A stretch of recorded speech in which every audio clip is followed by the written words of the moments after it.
সকল প্রিয় ছাত্রছাত্রী, এডুন্সের একটি নতুন ভিডিওতে সকলকে স্বাগতম। আজকে আমরা দশম শ্রেণীর ইতিহাস বিষয়ের একটি নতুন অধ্যায় ইতিহাসের ধারণা সম্পর্কে আলোচনা করে নেব। আমরা জেনে নেব এখন ইতিহাসের ধারণা বলতে কি বোঝো এবং বিভিন্ন ধরনের ইতিহাস চর্চা সম্পর্কে আলোচনা করে নেব। আমাদের প্রথম অধ্যায়টির নাম হলো ইতিহাসের ধারণা, যেখানে আমরা জেনে নেব ইতিহাস কথাটির উৎপত্তি কিভাবে হয়েছিল, ইতিহাস পড়ার উদ্দেশ্য বা প্রয়োজনীয়তা কি রয়েছে এবং প্রাচীন যুগের ইতিহাস লেখন ও বর্তমান যুগের ইতিহাস লেখনের মধ্যে পার্থক্য কি কি রয়েছে। এখন জেনে নেব আমরা ইতিহাস কথাটির উৎপত্তি কিভাবে হয়েছিল। ইংরেজি শব্দ হিস্ট্রি কথাটি গ্রিক শব্দ হিস্টোরিয়া থেকে কিন্তু উৎপত্তি হয়েছে, যার অর্থ হলো অনুসন্ধান করা। অনুসন্ধান করার কথা কেন বলা হয়ে থাকে? কারণ ইতিহাস কিন্তু কোনো গল্প কাহিনী বা কোনো ঘটনা নয়। ইতিহাস হলো কোনো বিষয়বস্তু উপযুক্ত তথ্যের বৈজ্ঞানিক পদ্ধতিতে আলোচনা করাকেই বলা হয়ে থাকে ইতিহাস। যে কারণেই কিন্তু ইতিহাস কথাটির অর্থ দেওয়া হয়েছে অনুসন্ধান করা। এখন আমরা জেনে নেব যে ইতিহাস পড়ার উদ্দেশ্য বা প্রয়োজনীয়তা কি রয়েছে। তো ইতিহাস কিন্তু কেবল কোনো নিয়ম বা কোনো সাধারণ ঘটনা নয়। ইতিহাসকে স্থাপন করা হয়েছে সমাজ বা মানুষের অধ্যয়ন হিসেবে, যে কারণেই কিন্তু এটিকে সমাজ বিজ্ঞান বলা হয়ে থাকে। ঐতিহাসিক এ.এল. রাউস ইতিহাসকে এমন একটি অধ্যয়ন হিসেবে বর্ণনা করেছেন যেখানে তিনি মানুষকে একটি সামাজিক সত্তা হিসেবে বর্ণনা করেছেন। মানুষের সাথে সাথে তার ভৌগোলিক প্রাকৃতিক পরিবেশ এবং তার সেই সম্পর্কিত অবস্থারও তিনি বিশ্লেষণ করেছেন, যে কারণেই কিন্তু ইতিহাসকে সমাজ বিজ্ঞানও বলা হয়ে থাকে। যেহেতু মানুষের সাথে সাথে তার পারিপার্শ্বিক পরিবেশেরও আলোচনা করা হয়ে থাকে, তাই একে সমাজ বিজ্ঞানও বলা হয়ে থাকে। এখন আমরা জেনে নেব যে প্রাচীন যুগের ইতিহাস লেখন আর বর্তমান যুগের ইতিহাস লেখনের মধ্যে পার্থক্য কি রয়েছে। প্রাচীন যুগের ইতিহাস লেখন মূলত রাজার কাহিনী বা রাজার যুদ্ধের কাহিনী এইসবই লেখা হতো এবং যেটি প্রধানত মৌখিক হিসেবে বংশ পরম্পরায় এক বংশ থেকে অন্য বংশের মধ্যে প্রচলিত হয়ে আসতো, যেখানে কিন্তু তথ্যের অপ্রাপ্তি বা ভুল ত্রুটি লক্ষ্য করা যেত। যেহেতু বংশ পরম্পরায় একজনের থেকে অন্যজনের মধ্যে কথা কাহিনীর মাধ্যমে এটি প্রচলিত হচ্ছে, তাই এর মধ্যে কিন্তু তথ্যের অপ্রাপ্তি বা ভুল ত্রুটি লক্ষ্য করা যেত। কিন্তু বর্তমান যুগের ইতিহাস লেখন সম্পূর্ণ তথ্য নির্ভর ও বৈজ্ঞানিক পদ্ধতিতে এটির লেখা হয়ে থাকে। কারণ আমরা যদি দেখি যে বর্তমান যুগের ইতিহাস লেখনের মধ্যে যখন আমরা তথ্যকে বিশ্লেষণ করি, C14 বা কার্বন 14 টেস্ট করা হয়ে থাকে, যার মাধ্যমে আমরা ওই বস্তুটি কত বছর পুরানো তারও কিন্তু আমরা প্রকাশ পেয়ে থাকি। যে কারণেই কিন্তু ঐতিহাসিক জে.বি. বিউরি ইতিহাসকে বলেছেন history is science, no more and no less. অর্থাৎ ইতিহাস হলো বিজ্ঞান, তার বেশিও নয় তার কমও নয়। যেহেতু আমরা তথ্যকে প্রমাণ করার জন্য এখানে বিজ্ঞানের সাহায্য নিচ্ছি, তাই তিনি এরূপ একটি কথা বলেছেন। বর্তমান ইতিহাস চর্চার মধ্যে ঐতিহাসিক E.H. কার তার বিখ্যাত গ্রন্থ হোয়াট ইজ হিস্ট্রির মাধ্যমে তথ্যের ভূমিকা এবং বিশ্লেষণকে তুলে ধরেছেন, যেখানে তিনি তথ্যকে উপাদান হিসেবে দেখিয়েছেন এবং এই উপাদানকে তিনি দুটি ভাগে বিভক্ত করেছেন, প্রাথমিক উপাদান এবং গৌণ উপাদান। আগেই বলা হয়েছে যে বর্তমান যুগের ইতিহাস লেখনের মধ্যে তথ্যের বিশ্লেষণ এবং বৈজ্ঞানিক পদ্ধতিতে তার আলোচনা করা হয়ে থাকে। সেই কথাটি কিন্তু E.H. কার তার হোয়াট ইজ হিস্ট্রির মাধ্যমে তুলে ধরেছেন। এখন আমরা জেনে নেব বিভিন্ন ধরনের ইতিহাস চর্চা। যেহেতু বিভিন্ন তথ্যের প্রাপ্তি এবং বৈজ্ঞানিকভাবে তথ্যের বিশ্লেষণ ঘটছে, যে কারণে কিন্তু ইতিহাস লেখনের ধরনেরও পরিবর্তন ঘটছে, যেখান থেকে বিভিন্ন ইতিহাস বিভাগের বা বিভিন্ন ইতিহাস ধারার প্রচলন ঘটছে, যার মধ্যে একটি হলো নারী ইতিহাস চর্চা। নারী ইতিহাস চর্চা শুরু হওয়ার প্রধান কারণ হলো আমাদের পুরুষতান্ত্রিক সমাজে সমাজ পরিচালনা করার জন্য নারীদের ভূমিকা থাকার পরেও সেখানে নারীদের ভূমিকাটিকে উপেক্ষিত করা হয়ে থাকে, যে কারণে নারীদের সমানাধিকার, নারীদের ভোটাধিকার এবং তাদের কার্যকলাপকে তুলনা করার জন্যই নারী ইতিহাস চর্চা শুরু হয়েছিল। যে কারণে 1970 থেকে 1980-র দশকে প্রধানত নারী ইতিহাস চর্চা ঘটেছিল এবং 1975 সালটিকে আন্তর্জাতিক নারী বর্ষ হিসেবে তুলে ধরা হয়েছিল। আমরা যদি দেখি ভারতের স্বাধীনতা আন্দোলনে বীণা দাস, মাতঙ্গিনী হাজরা, সরলা দেবী চৌধুরানী প্রমুখের অনেক উল্লেখযোগ্য অবদান রয়েছে। তো তাদের এই অবদানটিকে তুলে ধরার জন্যই কিন্তু নারী ইতিহাসে বিশেষ স্থান দেওয়া বা জায়গা দেওয়া হয়েছিল। এই ধারায় কয়েকটি বইয়ের নাম হলো হিরণময় বন্দ্যোপাধ্যায়ের ভারতের নারী মুক্তি আন্দোলন এবং নীরা দেশাইয়ের উমেন ইন মডার্ন ইন্ডিয়া। এই দুটি উল্লেখযোগ্য বই কিন্তু রয়েছে নারী ইতিহাস চর্চার ক্ষেত্রে। এর পরবর্তীকালে আমরা দেখে নেব যে খাদ্যাভ্যাসের ইতিহাস। খাদ্যাভ্যাসের ইতিহাস চর্চার প্রধান শুরু হওয়ার কারণ হলো যে মানুষ তার বিবর্তনের মধ্য দিয়ে খাদ্য সংগ্রাহক থেকে খাদ্য উৎপাদকে পরিণত হয়েছিল।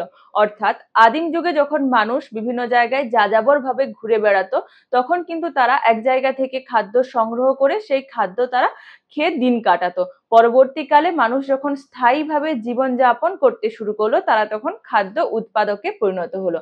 আমরা যদি এখন বর্তমান ভারতে দেখে থাকি, বিভিন্ন জায়গার বিভিন্ন এলাকার খাদ্যের বিভিন্ন ভেদাভেদ কিন্তু রয়েছে, যেটা প্রধানত খাদ্যাভ্যাসের ইতিহাস চর্চার মূল উপাদান।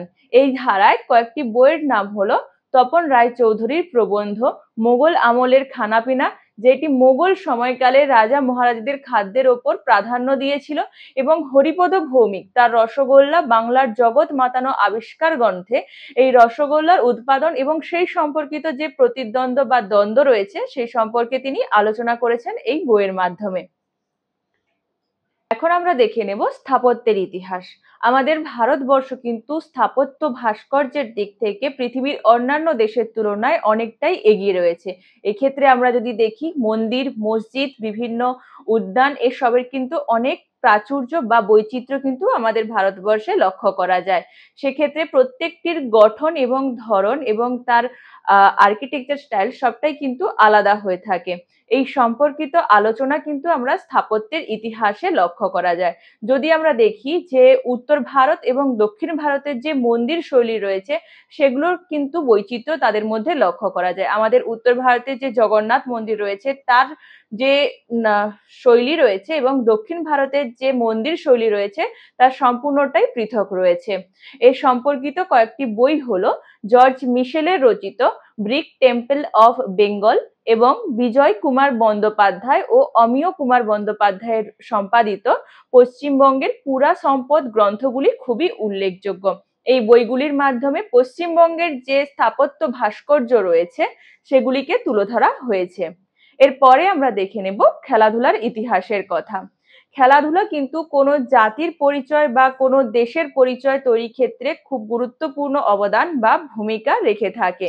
খেলাধুলার ইতিহাসের ক্ষেত্রে আমরা দেখে নেব যে কোনো খেলার, যেমন ক্রিকেট, ফুটবল, দাবা, হকি, এসবের উৎপত্তি কোন দেশের থেকে হয়েছে, তার বৈচিত্র্য কি রয়েছে এবং তার সৃষ্টির কারণ, এসবই কিন্তু আলোচনা করা হয়ে থাকে খেলাধুলার ইতিহাসের ক্ষেত্রে।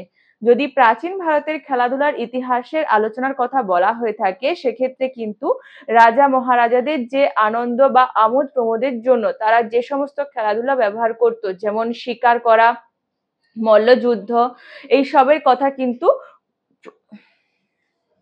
এই সবকিছুই উল্লেখ করা হয়ে থাকে খেলাধুলার ইতিহাসের ক্ষেত্রে। প্রাচীনকালে একটি উল্লেখযোগ্য গ্রন্থ পবনদূত কাব্যে মহিলাদের উদ্যান চর্চার কথা উল্লেখ করা হয়েছে। আর যদি আমরা ভারতের স্বাধীনতা আন্দোলনের সময়ের কথা বলে থাকি, সে সময় হিন্দু মেলার সংগঠনে কিন্তু নিয়মিত লাঠি খেলা, মল্লযুদ্ধ, ব্যায়াম ইত্যাদি দেখানো হতো। এক্ষেত্রে দুজন উল্লেখযোগ্য বাঙালির নাম হলো যতীন্দ্রনাথ গুহ এবং ফণীন্দ্রনাথ গুহ। এছাড়াও ফুটবলের ইতিহাস। 1858 সালের এপ্রিল মাসে এসপ্লেনেডের ময়দানে প্রথম ফুটবলের আসর বসেছিল। আর এই ক্ষেত্রে উল্লেখযোগ্য কয়েকটি বইয়ের নাম হলো গৌতম ভট্টাচার্যের বাপি বাড়ি যা। এই বইয়ের মাধ্যমে খেলাধুলার ইতিহাসের কথা আলোচনা করা হয়ে থাকে। এর পরবর্তী ইতিহাস চর্চা হলো শহরের ইতিহাস। প্রত্যেকটি শহরের তার নিজস্ব কিছু বৈচিত্র্য, গঠন চিত্র থেকে থাকে। যদি আমরা প্রাচীন যুগের কথা বলে থাকি, ওই সময়কালে যে হরপ্পার যে ইতিহাস রয়েছে তার নিজস্ব কিছু শৈলী আমরা লক্ষ্য করে থাকি। আর এক্ষেত্রে কিছু উল্লেখযোগ্য বইয়ের নাম হলো ডক্টর সৌমিত্র শ্রীমানির সম্পাদিত কলিকাতা কলকাতা এবং যতীন্দ্র মোহন রায়ের ঢাকার ইতিহাস। সৌমিত্র শ্রীমানি তার সম্পাদিত বইয়ের মাধ্যমে কলকাতার যে ইতিহাস চর্চা বা তার যে গঠন রয়েছে সেটাকে তিনি তুলে ধরেছিলেন, এবং যতীন্দ্র মোহন রায় ঢাকার ইতিহাসের মাধ্যমে বর্তমান বাংলাদেশের যে ঢাকা রয়েছে সেখানকার সেই শহরের তিনি ইতিহাস বৈচিত্র্যের কথা তুলে ধরেছেন। যোগাযোগের ইতিহাস। যোগাযোগ আমাদের দৈনন্দিন জীবন গড়ে তোলার ক্ষেত্রে খুবই উল্লেখযোগ্য উপাদান, এবং আমরা যদি দেখে থাকি যে যোগাযোগের ইতিহাসের মাধ্যমে স্থলযান, জলযান এবং আকাশ পথের কথা এখানে আলোচনা করা হয়ে থাকে। সেক্ষেত্রে আমরা যদি দেখে থাকি যে পিচ রাস্তা তৈরির কৌশল 1811 খ্রিস্টাব্দে টেলিফোর্ট ও ম্যাকডোমের দ্বারা প্রথম আবিষ্কৃত হয়েছিল, এবং এই সমস্ত কিছু কিন্তু আলোচনার বিষয় হলো আমাদের যোগাযোগের ইতিহাস। এছাড়াও আমরা যদি আকাশপথের কথা বলে থাকি, আকাশপথে যোগাযোগ ব্যবস্থার বৈপ্লবিক অগ্রগতি ঘটেছিল রাইট ভ্রাতৃদ্বয়ের মাধ্যমে, যারা এরোপ্লেন আবিষ্কার করেছিল 1903 খ্রিস্টাব্দে। এর মাধ্যমে আমাদের ক্ষেত্রে একটি যোগাযোগের ইতিহাসের ক্ষেত্রে একটি যুগান্তকারী পরিবর্তন ঘটেছিল। এর পরবর্তী ইতিহাস চর্চা আমরা জেনে নেব শিল্প চর্চার ইতিহাসের মাধ্যমে। শিল্প চর্চার ইতিহাস মূলত সংগঠিত হয়ে থাকে সঙ্গীত, নৃত্য এবং নাটকের মাধ্যমে। সঙ্গীত চর্চার ক্ষেত্রে ভারতীয় সঙ্গীতের উৎস হলো সামবেদ। এই ধারায় আমরা দেখে নেব আরো যে আমির খসরুর কথা, যাকে কেওয়ালির জনক বলা হয়ে থাকে। আমির খসরু মূলত মধ্য ভারতের একজন উল্লেখযোগ্য সঙ্গীত শিল্পী। আর আমরা যদি বাংলা সঙ্গীতের ক্ষেত্রে বলে থাকি তাহলে রবীন্দ্রনাথ ঠাকুরের কথা আমরা জেনে নেব, যিনি তার সঙ্গীত চিন্তার মাধ্যমে, সঙ্গীত চিন্তা বইটির মাধ্যমে আমাদের সঙ্গীত ইতিহাসের ক্ষেত্রে একটি গুরুত্বপূর্ণ অবদান রেখে গিয়েছিল। এরপরে আমরা দেখেছি নৃত্যকলার কথা। নৃত্যকলার ক্ষেত্রে উদয় শঙ্কর, রুক্মিণী দেবী, মল্লিকা সরাভাই এরা ভারতীয় বিশ্বে খ্যাতি লাভ করেছিল নৃত্যকলার ক্ষেত্রে, এবং গায়ত্রী চট্টোপাধ্যায়ের যে ভারতীয় নৃত্যকলা খুবই উল্লেখযোগ্য একটি গ্রন্থ, যেখানে তিনি নৃত্যের বিভিন্ন ভঙ্গি এবং তার তাল সম্পর্কিত আলোচনা করেছিলেন। এরপরও আমরা জেনে নেব যে নাটকের কথা। বাংলার যে নাট্য চর্চার মধ্যে মধুসূদন দত্ত, গিরিশচন্দ্র ঘোষ এবং রবীন্দ্রনাথ ঠাকুরের নাট্য শিল্প বা নাট্য চর্চার কথা আমাদের সকলেরই জানা। এই সমস্ত কিছু আমাদের শিল্প চর্চার মাধ্যমে আলোচনা হয়ে থাকে। তাহলে আমরা এই ইতিহাসের ধারণার টপিকটি থেকে জেনে নিলাম যে ইতিহাস বলতে কি বোঝায়, ইতিহাস কথাটির উৎপত্তি কিভাবে ঘটেছিল, এবং প্রাচীন যুগের ইতিহাস চর্চা ও আধুনিক যুগের ইতিহাস চর্চার মধ্যে পার্থক্য কি রয়েছে। এছাড়াও বিভিন্ন ধরনের ইতিহাস চর্চা সম্পর্কে আমরা আলোচনা করে নিলাম।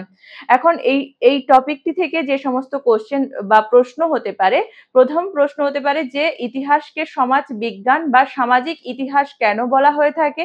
এছাড়াও বিভিন্ন ধরনের ইতিহাস সম্পর্কিত যে চর্চা সেখান থেকে আমরা প্রশ্ন পেতে পারি। এছাড়াও আমরা এখান থেকে বিভিন্ন ছোটখাটো প্রশ্ন কিন্তু আসতে পারে। আমাদের আজকের ভিডিওটি এই পর্যন্তই। পরবর্তী ভিডিওতে আমরা অন্য একটি নতুন টপিক সম্পর্কে আলোচনা করে নেব। আর কোনো টপিক সম্পর্কে যদি তোমাদের জানার থাকে তা তোমরা কমেন্টের মাধ্যমে জানাতে পারো, এবং তোমাদের এই ভিডিওটি কেমন লাগলো তাও তোমরা জানাতে পারো। এছাড়াও এই ধরনের শিক্ষামূলক ভিডিও পেতে আমাদের চ্যানেলটিকে সাবস্ক্রাইব করে নিন এবং ফেসবুক চ্যানেলটিকে লাইক এবং শেয়ার করে দিন। ধন্যবাদ।